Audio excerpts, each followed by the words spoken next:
Moi, c'est João, VP of Marketing de Lovis, une insurtech française. Du coup, mon parcours, je suis portugais, j'ai fait toutes mes études au Portugal.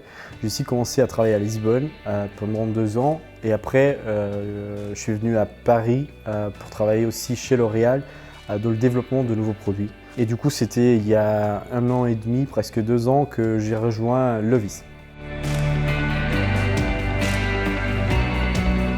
Alors, Lovis, c'est très simple. C'est une assurance par abonnement où tu peux souscrire n'importe quel type d'assurance de biens dont tu as besoin. Et à la fin, toutes tes assurances deviennent groupées dans le même abonnement mensuel. Du coup, l'idée, c'est de te donner une expérience 100% digitale et aussi flexible.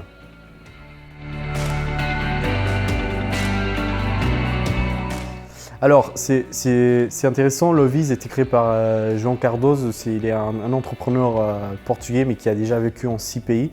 Et du coup, il y a un parcours assez nomade et du coup, il comprend un peu l'enjeu de flexibiliser l'assurance. Du coup, il est parti des 3 problématiques principaux en assurance. La première chose, la souscription, c'est toujours une galère pour souscrire une assurance. La deuxième chose, c'est les sinistres parce qu'ils sont très très peu digitalisés, on parle des processus assez lourds.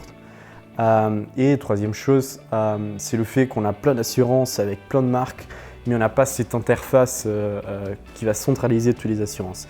Et du coup, c'était un peu ça les problématiques qui ont inspiré la création de la boîte Lovis.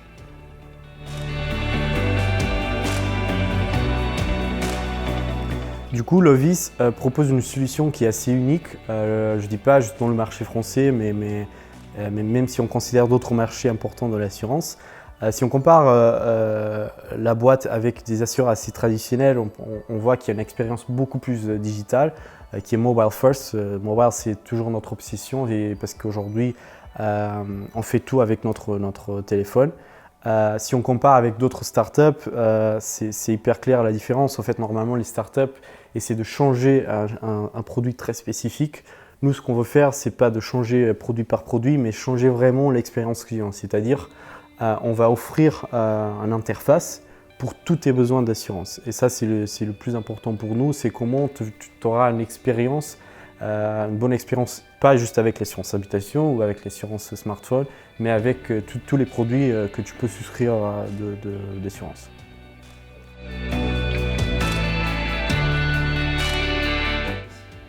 En fait, on part d'un constat assez intéressant, c'est qu'on voit que les modes de vie des personnes ont beaucoup changé ces dernières années. Si on compare notre vie, nos habitudes avec les personnes il y a 20 ans, c'est très très différent. En même temps, il y a un phénomène qui est assez intéressant. En fait, dans les années 90, le choix c'était très important. C'était les premières années de l'Internet. Et du coup, le fait qu'on a 1 million de réponses à une recherche, c'était quelque chose de très valorisé. Aujourd'hui, il y a trop d'informations et du coup, les gens cherchent une interface spécifique pour chaque dimension de sa vie. C'est pour ça qu'on utilise soit Spotify, soit Deezer pour la musique, on utilise Netflix pour les films. Et du coup, pour chaque catégorie, on essaie d'avoir un seul provider. Et du coup, en même temps, on voit qu'il y a un mode de vie qui est très très différent. En fait, on a d'autres priorités aujourd'hui qui sont moins matériaux. Il y a aussi, on change beaucoup plus, on est dispo à changer plus de fois de travail, on déménage plus fréquemment. Et du coup, nous, quand on voit cette génération entre les 20 et 45 ans, il y a un mode de vie qui est assez différent, qui doit être accompagné par tous les produits. Et du coup, l'assurance n'est pas différente. Pourtant, on croit que c'était un produit qui n'a pas changé depuis 10 ans ou 20 ans. C'est pour ça que c'est important de pouvoir s'adapter à ce nouveau client. Alors, il y a des choses qui sont très spécifiques sur le consommateur français, notamment au niveau des produits. Il y a quelque chose de très basique. Les produits qui sont obligatoires en France sont peut-être pas les mêmes dans d'autres pays. Du coup, il y a une nécessité d'adapter localement les offres.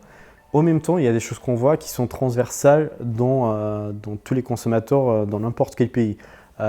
Du coup, par exemple, déjà, il y a quelque chose que je considère pertinente dans la génération, ce qu'on appelle les young professionals entre 20 ans ou 35 ans, en fait, le côté commodité, ce qu'on appelle en anglais les convenience, c'est quelque chose de très fort. Quand on voit par exemple des boîtes comme Uber Eats ou Lime, en fait, c'est des boîtes qui te chargent à des prix plus chers. Mais pourtant, les premiers utilisateurs sont les plus jeunes. Et du coup, c'est intéressant parce qu'il y a une disponibilité à payer pour des options qui vont te faciliter la vie. Et ça, je trouve que c'est quelque chose de transversal.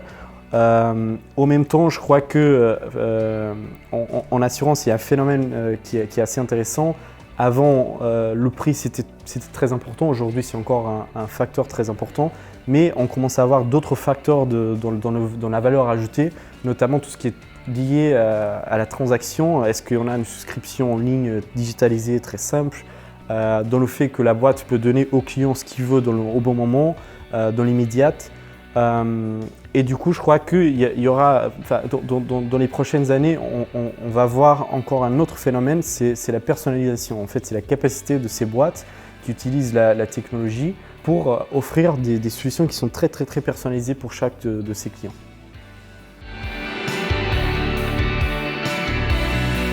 En fait, c'est intéressant.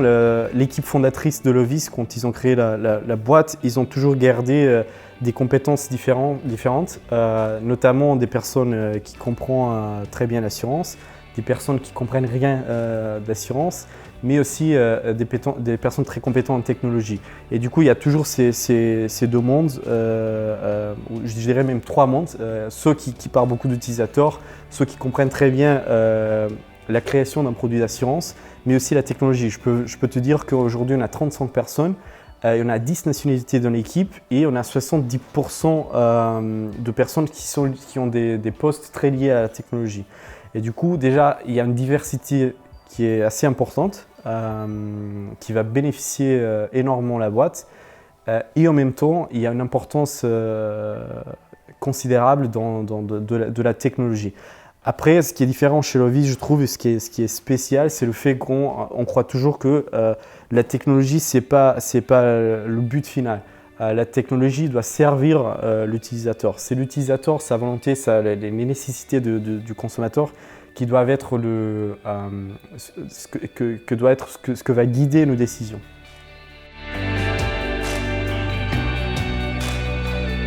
Vous allez trouver une assurance qui est beaucoup plus simple, il n'y a pas de jargon technique, ça c'est très bien. En plus, au-delà de moins de questions, il y a un côté de personnalisation. On va vous proposer plein d'options, par exemple dans l'assurance habitation qui sont très adaptées à votre appartement, votre maison. Et voilà, après si vous avez un problème, vous avez toujours votre téléphone, vous pouvez utiliser l'app ou aller sur le site très facilement, lovis.com et dans quelques clics, vous avez une solution pour vos problèmes.